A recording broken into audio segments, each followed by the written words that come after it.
બીજું એક frozen shoulder વિશે એક બહુ કોમન ગેરમાન્યતા છે કે કોઈ પણ પ્રકારના ખભાના દુખાવાને તમારી આજુબાજુના લોકો હંમેશા ફ્રોઝન શોલ્ડરમાં લેબલ કરી દેતા હોય છે. તો દરેક ખભાનો દુખાવો એ ફ્રોઝન શોલ્ડર નથી હોતો. ખાસ કરીને સૌથી અગત્યની બે વાત ધ્યાનમાં હંમેશા રાખવાની.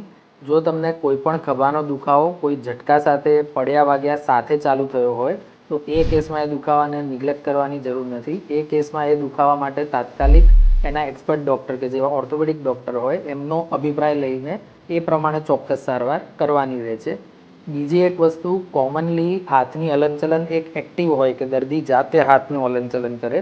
બીજું પેસિવ હોય કે ટેકા સાથે હાથનું હલનચલન થાય. હવે જે દર્દીઓના હાથની એક્ટિવ પેસિવ બંને હલનચલન રિસ્ટ્રિક્ટેડ હોય એને અમે ફ્રોઝન શોલ્ડર કહી શકીએ.